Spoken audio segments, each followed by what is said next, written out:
هەر گۆشەیەکی ئەم وڵاتە دەگری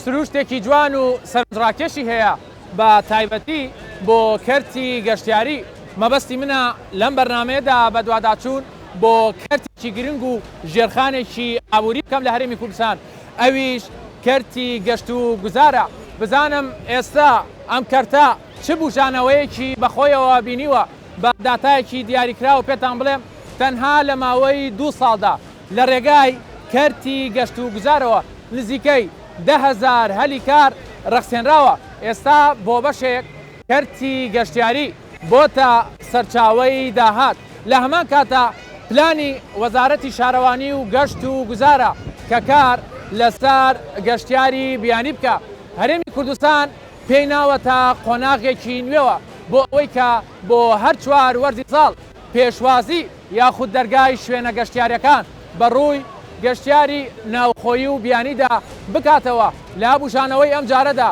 بە دوواداچوون بۆ ئەم بابەتە دەکات.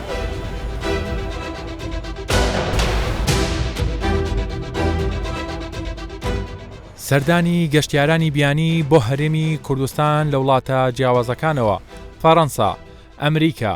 هۆڵەندا، ئەڵمانیا، ئیتالیا، ئەرمینیا، نیوزلەندا، ئیمارات، لوبنان، تورکیا،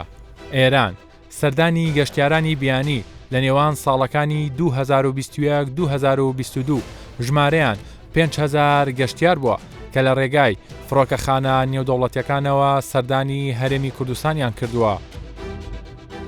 لە بوژانەوەی ئەم جارەدا کۆمەڵێ گەشتیاری بیانی دەدوێنم کە سنوورێکی دوورمەودایان بڕیوە و هاتوونەتە هەرێمی کوردستان تەنها بە مەبەستی گەشتکردن. ئەوان لە زاری خۆیانەوە باس لە چۆنیتی گەشتەکەیان و خەڵکی هەرێمی کوردستان دەکەن.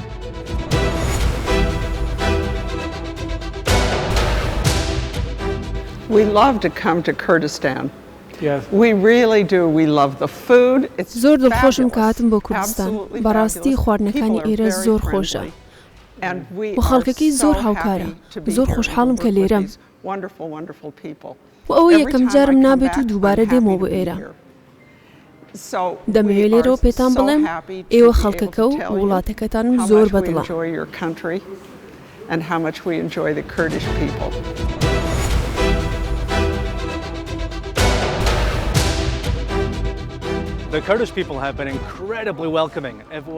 خەڵکی کوردستان زۆر کراون و داوەتمان دەکەن و دەم بەخەندە و زۆر بە جوانی پێشوازیمان لێ دەکەن.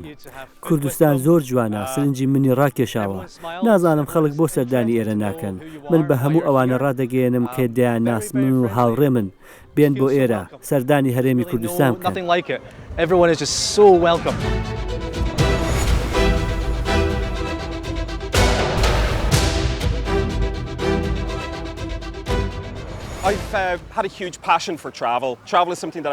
من حەزی زۆرم بۆ گەشتکردن هەیە. لە کاتی گەشتکردن زۆر دڵخۆشم. تا ئێستا 55 وڵات گەڕاوم. ساڵی پار کوردستانم لە تەلەڤیزیۆن بینی. سەرنجی ڕاکێشاوم بڕیارمدا سەردانی بکەم. پێشتر هەندێک زانیاریم کۆ کردەوە لەسەر کوردستان و پەیوەندی بە هاوڵاتێکی کوردەوە کرد کە لە هەولێر بوو. هەروها ڕێنیشاندەرم بێت بەم شێوە پلانی گەشتێکی حەوڕۆژیماندانا. خۆم و 2 هاوڕێم لە ئێرلەنداوە سەردانی هەرێمی کوردستانمان کرد. زۆر دڵخۆشم کە دەبینم ڕۆژ بە ڕۆژ کوردستان بەرەو پێش دەچێت.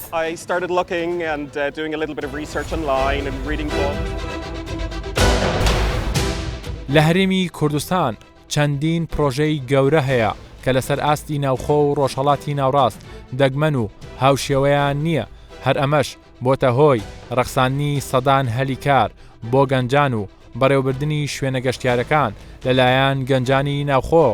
دەمەوێت وەڵامی ئەو پرسیارە ژوار بگرم، ئایا تا چ ڕادەیەک پشت بە توانای ناوخۆیی دەبەسرێت بۆ بەڕێوەبردننی ناوچە گەشتیاریەکان؟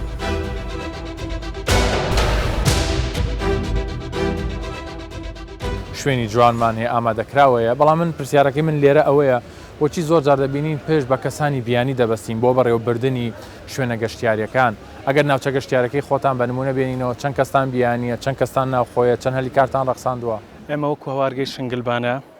کە نزیکەی 200 شتێک کارمەندمان هەیە کە هەر هەمویان خۆماڵینە، هەمویان خەڵکی ڕەواندز و دەوروبەری ڕەواندزن کە ئەمە خۆشحاڵیە وابزانم بۆ هەموو و بەرهێنەرەکان کە و هیوادارم هەموو کۆمپانیاکانی تری گەشتیاری نەک تەنها گەشتیاری کۆمپانیاکانی پیشەسازی کشتتوکاڵی هەموو کۆمپانیاکان هیوادارم پشت بە کارمەندی ناوخۆی بەستن بۆ نمونە ئێمە کە کارمەندەکانمان دامەزراندن هۆشیاری گەشتیاریان بەو شێوازە نەبووە ئێمە داوامان کردووە لە کەسانی بیانی کاتون دەورەی گەشتیاریان بۆ کردونەوە ئێستا هەمویان خاوەن شەهادەی گەشتیارینە کەمەش جێگای خۆشحاڵیە ئێمە زۆر خۆشحاڵین بەوە کە خەڵکی دەرەوە لێمان ڕازیە باشە ئەگەر بین سیر بکەین زۆربەی پرۆژە گەشتیاریەکان لاریم کوردستان لەلایەن کردی تایبەتەوە بەڕێوە برێ بەڵام بێگومان پێویستی بە پاڵپشتێکە ئەویش کردی حکوومەتە مەسەڵەن لەم ڕوانگەیەوە گەر تەماشاکەی لە ماوەی 2-3 ساڵی ڕابردووە کەرتی گەشتیاری ئایا پاڵپشتەکانی حکوومەت باش بووە هەنگاوی باشی ناوە چۆن لەی توانیمانە گەشتیار لە وەرزێکەوە ببین بۆ چوار وەرزە بەڵێ بێگومان حکوومەت هاوکار بووە لەو بابەتەی دەستخۆشیان لە یەکەم بە تایبەتی لە بەشی داخلی بوون ئاسایش و مەتاڕەکان کە ئەمە ئەو ڕۆتینەی پێشتر کە هەبوو ئێستا زۆربەی گەشتیاریەکان ئەو گلەییان نەماوە کە ئەمە جێگای دڵخۆشیە بۆ شوێنە گەشتیاریەکان بەڕاستی چونکە لە نەتیزەدا هەمومان پێکەوە قازانجەکەین نەک تەنها شوێنێک بۆ نمونە ئێمە کە کرشنگلبانینە تەبعاً ئەو موادەی کە لێرە بەکاردێ یاخود مەسەلەن بۆ نمونە باسی ڕێستۆران بکەین ئەو موادەی کە لە ڕێستۆران بەکاردێ و خواردن و خواردەمەنیانە ئێمە لە دەرەوەکەین لە نەتیجە بازاری ڕەواندز ئیستیفادا کە بازاری سۆران ئیستیفادا کە دواتر هەولێر ئێوە کەرتی تایبەتن ئێوە چۆنڵی کەرتی گەشتیاری بەڕێوابن لە هەرێمی کوردستانە چی بکرێ بۆی ئەو کار و چالێکە باشانی کە تۆ باست کرد بەرەو پێشی برین باشتری بکەین ئەبێ ئێمە بە تایبەتی وڵاتەکانی ڕۆژهەڵاتی ناوەڕاست پێویستە هۆشیاری کۆمەڵایەتی بەتەواوی بە تایبەتی هەرێمی کوردستان هۆشیاری گەشتیاری بەرز بکاتەوە کە ئەمەش لە نەتیجە هەمومان قازانجەکەین سوودێکی سەرمایەی درێژخایەنی بۆ هەر هەمومان ژمارەی هۆتێل و مۆتێلەکان لە هەرێمی کوردستان 230 شوێنی گەشتیاری 625 هۆتێل 300 مۆتێل 90 گوندی گەشتیاری 1802 ڕێستۆرانت تەنها لە ماوەی 3 ساڵدا کەرتی گەشتیاری لە هەرێمی کوردستان هەنگاوی ئەرێنی ناوە و بەڕوونی ئەو پێشکەوتنە بەو کەرتەوە دیارە ئێستاش چەندین پرۆژەی ناوازە لەژێر بواری جێبەجێکردندایە و هەر ناوچەیەک بە پێی سنووری جوگرافیاکەی خۆی پرۆژەی گەشتیاری تێدا ئەنجام دەدرێت.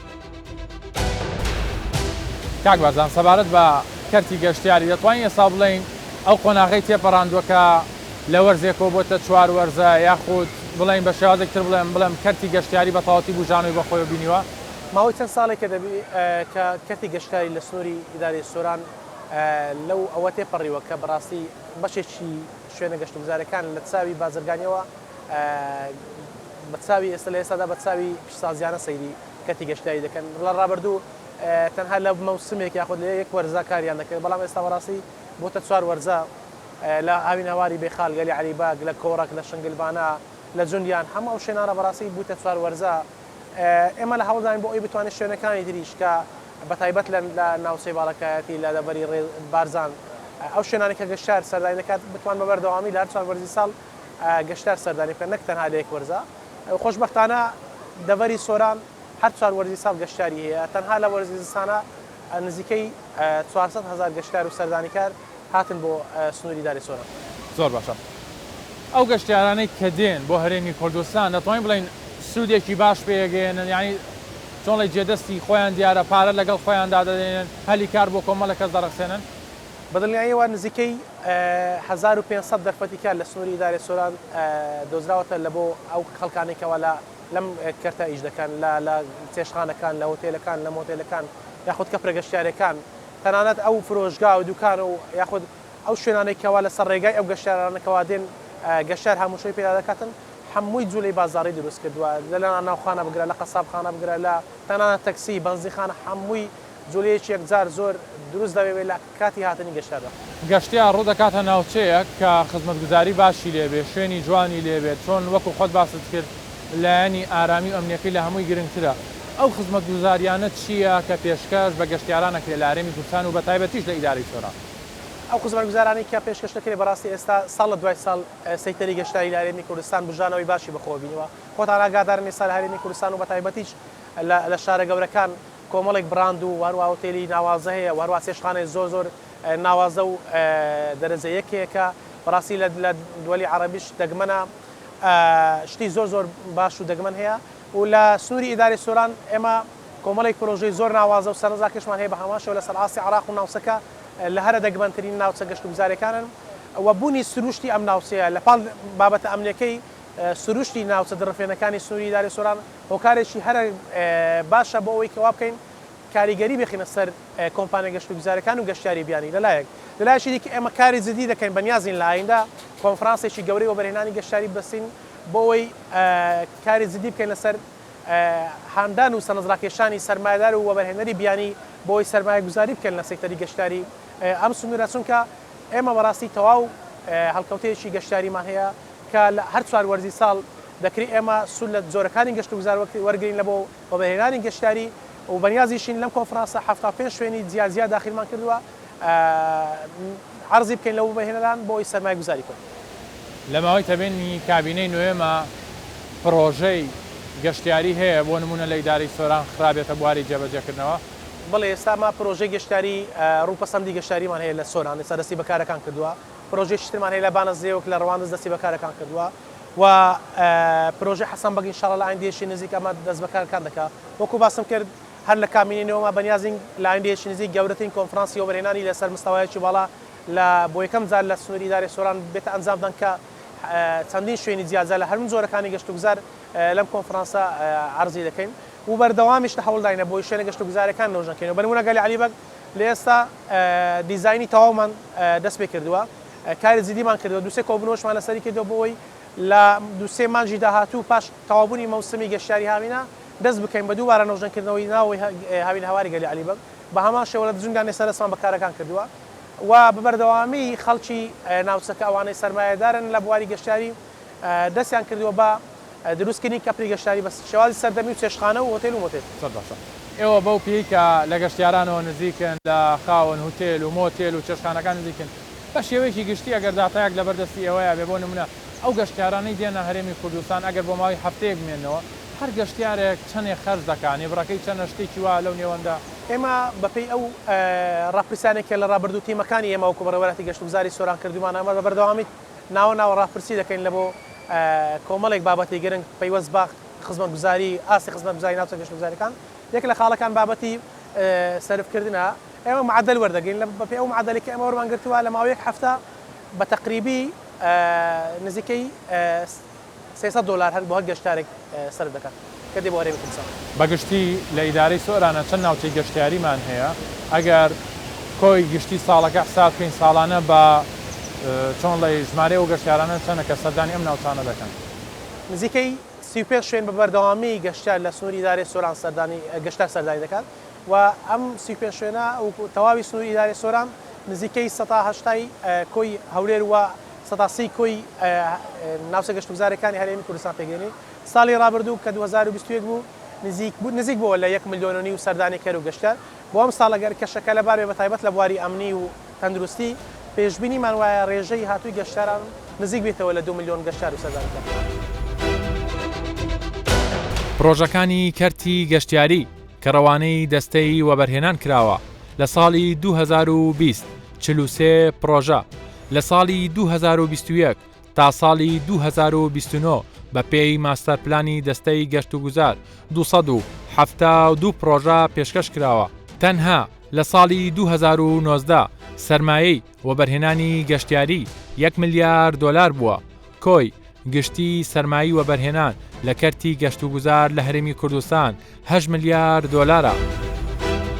ئێستا بەشێک لە خاوەن کۆشک و شوێنە گەشتیارەکان بە تەواوی و لە هەر چوار وەرزی ساڵدا پشت بەهاتن و داهاتی گەشتیاری دەبەستن بەو پێی هەرێمی کوردستان لە هەر چوار وەرزدا ئامادەیە پێشوازی لە گەشتیاران بکات.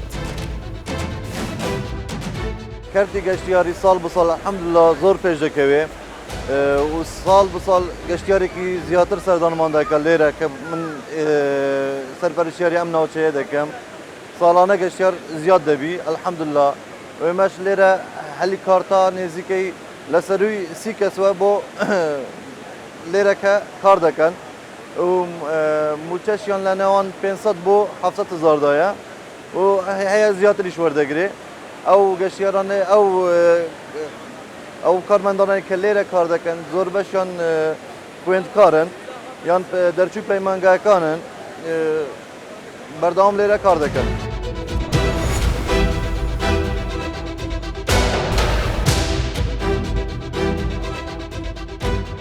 سەرچاوی داهاتی من ئەو گازینوەکە ئێستا هەیتم لەگەر یەک دوو گەنجیت کە لەگەڵ خۆمی شەکەن شکر لە خوای بەزیادی جم و جۆڵێکی باشی هەیە هەموو کاتەکان گروپەکان هاتوچێکەن لە ڕووی لە بەغداوە دێن لە بەسراوە دێن لە ڕۆژهەڵاتەوە دێن لە باکوورەوە دێن ئێرە وەکو بەپەی جوگرافیا شوێنێکی یعنی سەرنجڕاکێشە نەکەن هاوینە هەواری بێخاڵ جونیامان هەیە کۆڕەکمان هەیە گەلی ئاکۆ فەکانمان هەیە شوێنەکە بەپەی جوگرافیا خۆی هەموو گەشت و گوزارە.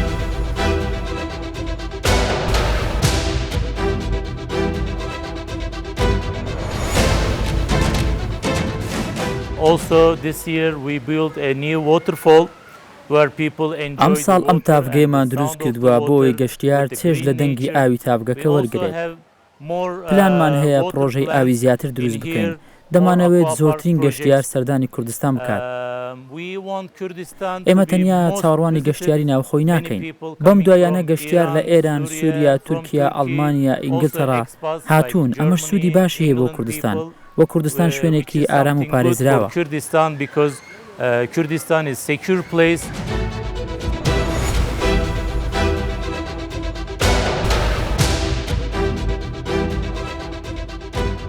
ئەو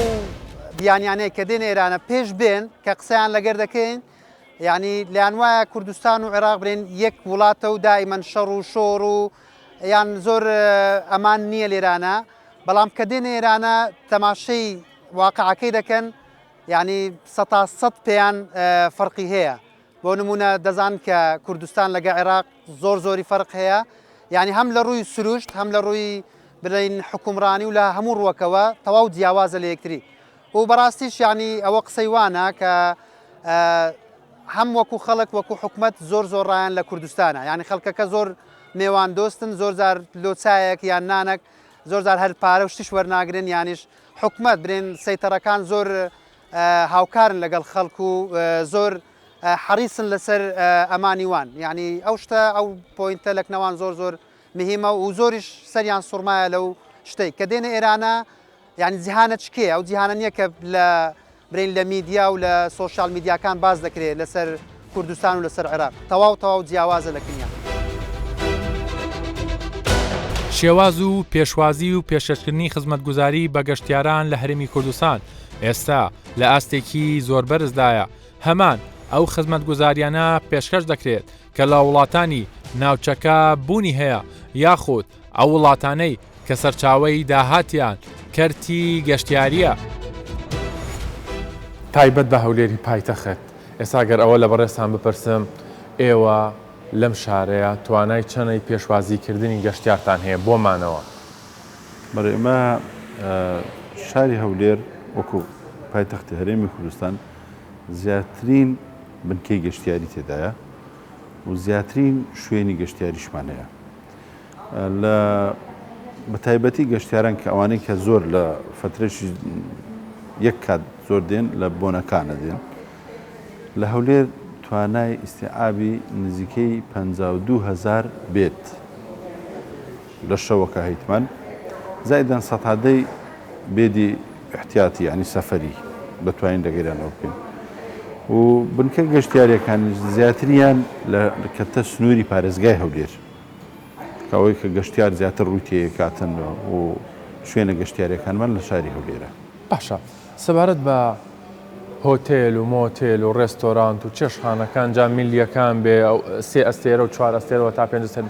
ئێستا ئاستی خزمەتگوزاریان چۆنە؟ ئەمانە تەنها ناو و لۆگۆیەکە یاخود ئێستا گرنگی پێ دەدرێت گرنگی بە گەشتیار دەدرێن پێشوازیکی باش لە گەشتیاران دەکرێت؟ ئێمە بنکەی گەشتیاری لە 1 ئەستێرەی تاوەکو 5 ئەستێرەی مۆڵەتی لە گەشت و گوزار بەڕێوەبەرایەتی گەشت و گوزار وەردەگری بەڵام ئێستا وەکو پێشتر نییە خاوەن ئوتێلیان کاجێڕی ئوتێلەکان چاوەڕێ بکەن میوان بێتە ژوورەوە ئێستا تۆڕی پەیوەندیکردن لە ئەتەرنێت و لە فەیسبوک و لەوەکان زۆر بووە خەڵک دەتوانی پەیوەندی بکاتن و ئوتێلەکانیش ئێستا لە نەمەتی قەدیم چوینە دەریان ئێستا مەسەرەن کە میوانێک دێ تووریان لۆدانایە دەتوانن بیان بنە ناو شار دەتوانن بیان جێڕن لە شوێنەکان دەتوانن بیانگەێنە بنکە گەشتیاریەکان ینی شتەکان ستێپ بای ستێپ ینی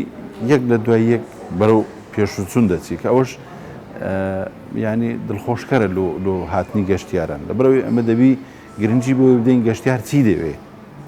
لە هەمان کاتە بتوانین ئیسیفادەی لێ بکەین دەتوانین بڵین لە هەرێمی کوردستان بە شێوەیەکی گشتی و لە هەولێری پایتەخت بەدیایکەی گرنگێکی باش بە گەشتیاران دەدەن خاستن لە بۆنەکان سەرکە چ لە زەناوی پارێزگارە چ لە وەزیرە چ لە دەستەی گشتی چ لە بەڕێوەبەرایەتی ئێمە وەکو کۆمەڵە گرنگی بۆ دەین کە ئیسراحەتی گەشتیار بی چ لە هاتنی لە بازەکانڕ تاوکە دەگات ئەو خاڵێکە لە ئوتێلەکان دەڕزی سەر لە بۆنەکان مثلەن لە بۆنی جەژنی ڕەمەزانە ئەمە لە بازگەکان لەگە بەڕێوەبەرایەتی گەشت و گوزاری هەولێر بە شیرنی و ئاوی سارد و پێشکەشکردنی ماپ و معلومات لە بازگەکان پێشوازیمان لە گەشتیاران کرد کە ئەوە شتێکی زۆر دڵخۆشکەر بوو لەوەوان باشە سەبارەت بە چاودێریکردنی ئەو چێشخانە و ڕێستۆرانت و هۆتێل و مۆتێلەکان چۆنە ئێوە دەوری ئێوە چییە؟ تەبەن لە هەموو بۆنەیەکە ئێمە وەکو لزنەی قایمخامێت و گەشت و گوزار بەردەوام بە دوواداچوونەیە بەڵام لە بۆنەکان زیاتر تەرکیز دەکرێتن لە بۆ ئەوەی ڕێستۆرانەکان ئاگدار کراینەوە و ئەوان ئامادەباشیان نیشان دەکەن لە جەژنە یان لە بۆنەکان شوێنەکان دانەخەن لەبەر ئەوەی زەختی گەشتیار لەسەر دەبی و هوتێلەکانیش هەمویان ئامادەباشی دەکەن لێ لزنەی ڕۆژانەمان چ لە ڕۆژەکانی جەژن چ بە شەوبی چ بە ڕۆژ بە دوواداچوون دەکەن لەو شوێنانە لۆ ئەوەی بتوانین بگەینە ئاستە کە گەشتیار گلەی نەبی لێمان بۆیە دایم لە بەر دوواداچووندا ژمارەی گەشتیاران لە هەرێمی کوردستان لە ساڵانی ڕابردوو لە ساڵی 2017 2 ملیۆن گەشتیار هاتوونەتە هەرێمی کوردستان لە ساڵی 2010 305,764 گەشتیار هاتوونەتە هەرێمی کوردستان لە ساڵی 2019 378,998 گەشتیار لە ساڵی 2020 845,747 گەشتیار لە ساڵی 2021 3 ملیۆن گەشتیار بە پێی پێشبینیەکان لەم ساڵدا هاتنی گەشتیار بۆ هەرێمی کوردستان بۆ 4 ملیۆن گەشتیار بەرز دەبێتەوە.